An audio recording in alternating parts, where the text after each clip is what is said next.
Good Friday, everybody. Let's see. I just got in an argument with the guys at Recoil and all their experience.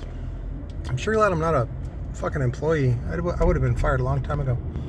But they couldn't afford me in the first place. Haha.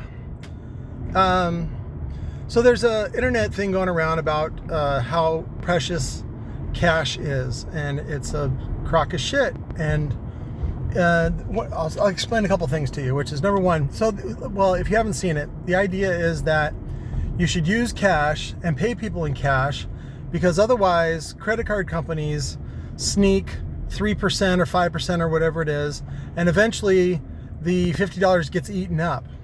Okay? That is not true. Let me explain it to you. So if you ever, let's say you have $1,000, right? You ever been to the bank?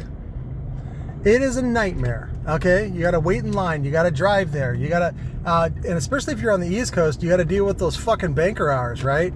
Who takes lunch from 10 to 2? Fuck you. So anyways, what you're not taking into account is all the trouble that you have to go through and the security, especially like if you grow weed or something like that, like in Colorado or wherever, that when you deal with cash, that's no bueno. You're like, no, credit cards only. What you're paying on a credit card fee is for convenience, and the convenience that you're actually making money, okay? Because you don't have to run to the bank anymore. You're getting back all your time. You're getting back your security. The whole thing is on the books. You don't have to enter anything manually. You save so much more time doing everything electronically, and all they want is 3%. Fuck yeah, you're paying for the convenience. So, and I'm sorry people don't understand this. You know, like when you go to a convenience store, right? How much is a gallon of milk? Fucking $7, $8, whatever it is. Do you still pay it? Yes. Why? Because you're not buying it all the time, right? And for the convenience, is it worth it? Yeah, it's worth it. So, you know, are you going to cry forever that the convenience store is taking your $3, $5 or whatever it is? No, they're making a profit. They're putting it back into the economy. It's okay.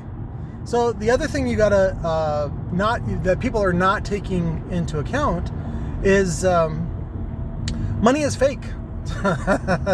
You actually do better when you barter. And I didn't have time to explain it to them. Like right now I'm on my way to the bank to do a deposit for Recoil, and they like it when I do that for them, right? Do I charge them? No.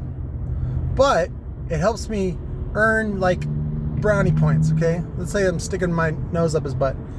I'm also not paying any interest on the equipment that they loaned me. Wow, look at that. So, and it's funny is because I told the management that they probably need to have, like, you know, some high school kid that I can train or something like that to test all the amps, and so that way I don't have to come in.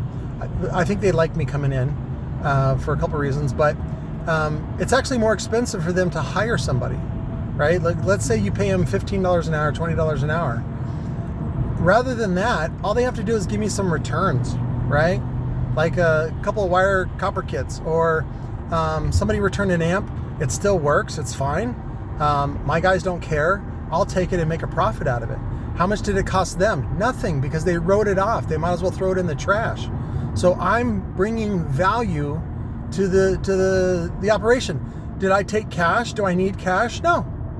Trade and barter is so much more valuable. So much more. And if you learn how to do that correctly, both parties are more profitable. Money is just the grease that gets into the gears. And the problem is a lot of people get, you know, obsessed with that end of it, and you really shouldn't. What you really should be concerned about is value and efficiency, things like that. Again, I don't want to get too deep into that stuff, but when you remember with that, when you read stuff like that on the internet, somebody made it up, and if it dings inside of you, right? Like, it's funny because I told management, I said, you remind me of my mother. I'm sorry you don't understand money, right? And they kind of laugh at me because, like, right, I'm I'm here just like a homeless skateboarder person, and I'm working in the warehouse. They don't have any, right? Who am I to tell them about money, right? I'm just a lowly piece of shit. Watch, motherfucker, watch. Again, I focus on value and control. I don't focus on money. Okay? So, and if I drive, like my piece of shit Ford up and somebody thinks I'm fucking broke, good. That tells me more about them. I now have the upper hand in the conversation. See how that works? There's so many more things. Again, if you stop buying into branding, if you stop buying into marketing and materialism and things like that, all that stuff that they want to sell, all that stuff that's just bullshit, it's just garbage. Again, illusions drop away the more honest you are.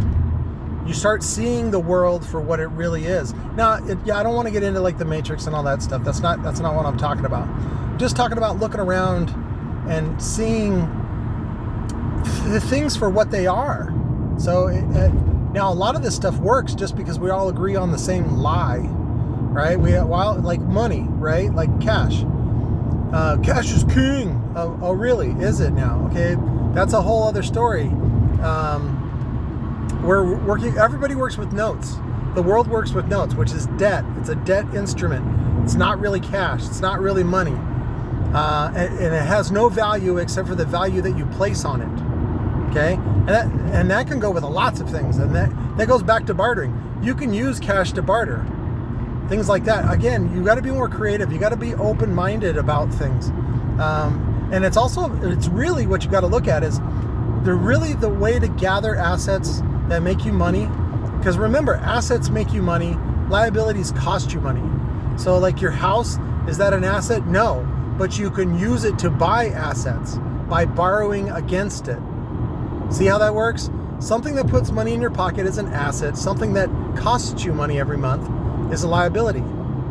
Now what you can do is borrow some money against your house and then go buy an asset, something that makes you money. Like, I don't know, a rental property or some sort of small business, or you use that as the cash to borrow against a small business, right? Like, let's say you take 10 grand out on a second mortgage, or they don't even give you a second mortgage anymore because, again, they make more money if they just give you a line of credit. So they give you a line of credit of 10 grand. You cash that out, and then you put that as your down payment on a business loan for $100,000. Boom. And you go, well, Patrick, you just borrowed money. Right, but you borrowed it super cheap. Even more cheap than credit cards. You know what's funny is, people complain about credit card rates. I love credit cards. Credit cards are super affordable. You want to pay a lot of interest? Go get a car loan, right? Or we'll go get a title loan. That's what it is. Car loans are cheap. House loans are super cheap. Credit cards are super cheap. But you got to figure out your cash flow and how to make money rather than costing you money. And you can do things, of course, to trim, your habits. But you got to understand that a lot of the assumptions that people forget is your time and the convenience.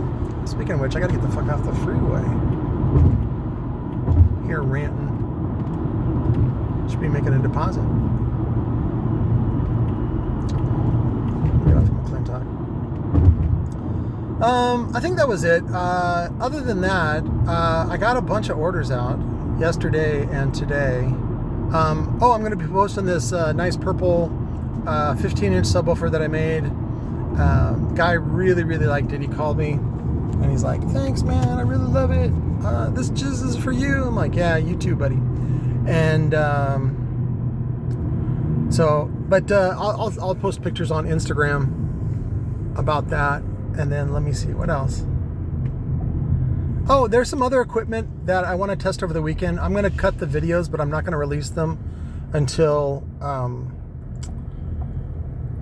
the corporate, which is Edge, Recoil Corporate, posts the stuff up in the store or on Amazon. I helped pack a lot of the orders for Amazon, so a lot of that new product that came in, the coaxials, the RLM, the RLX 65s, all that stuff should be at least on the website, if not in Amazon. Some of the other stuff, the more the coaxials should be now in Amazon. They'll be on Amazon first because that's where you can buy them first. Because it's easier to ship, you know, fucking 20 cases of that shit and let Amazon do all your distribution. Again, do you make more money if you sell stuff yourself? Yes. But if you're doing big bulk, the convenience of Amazon and the leverage that you can get from using something like Amazon. Now, is Amazon worth that for everybody? No. And for like a guy my scale, Amazon is definitely not worth it.